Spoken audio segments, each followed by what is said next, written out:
சம்பாதிச்சுக்கலாம். உடலை சம்பாதிக்க முடியுமா? முடியாதுங்க. இந்த உலகத்துக்கு சக்தியை கொடுக்கக்கூடியவர் இறைவன். சூட்சும வடிவில் இருக்கக்கூடிய இறைவன் அம்பாளாகவும் சிவனாகவும் இருக்கார். அதனாலதான் பார்வதி தாயாருக்கு பகிரியலாம். சிவனுடைய அந்த சரீரத்தில் உடலில் பார்வதி தாயாருக்கு பகிரியலாம்.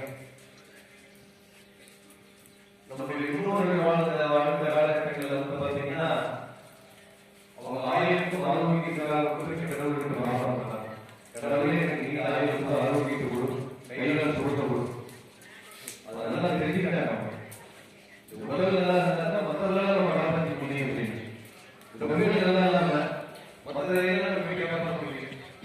பெரிய பொருள் ஆசைப்படுறோம், பெரிய வீடு ஆசைப்படுறோம், நல்ல பேர் நல்ல பெரிய நல்ல பொருட்கள் எல்லாம் பண்றாங்க. நம்ம நினைச்ச மாதிரி வாழ்க்கை எல்லாமே அமைஞ்சிருக்கு. ஆனா அந்த உடல் ஆரோக்கியம் ஆயுள் அப்படிங்கிறது கடவுள் கொடுத்துருமே. அந்த உடலாக நம்ம நிச்சயமா வந்து கூட வாழ முடியும்.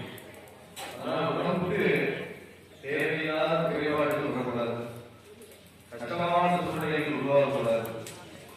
நம்ம வாழ்ற வாழ்க்கையில கடவுள் நன்மைகள் பண்ணணும்.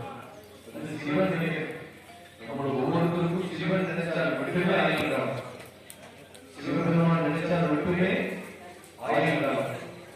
அதாவது மனித உடல் அப்படிங்கிறது வந்து பாத்தீங்கன்னா நம்ம வச்சு நெற்றியில கிணி வச்சிருக்க பாத்தீங்கன்னா அதுதான் மனித உடல். உண்மையான தோற்றம் என்னன்னா கிணி ஆடாகட்டும் பெண்ணாகட்டும் எல்லாருமே கிணி தான். பொருள் வெளியே பொருள் வெளியே என்ன அவனுக்கு தான் எந்த அக்னியில் சமப்படுறோம் அதே அக்னி தான் இந்த உடல். எந்த அக்னியில் சமப்படுறோம் அதே அக்னி தான் இந்த உடல். அதனால கிருமிக்கு புறமா கிருமியான உணவு பாதுகாக்கிறார். அதனாலதான் சிவனை என்ன பண்ணணும், பார்வதி தாயார்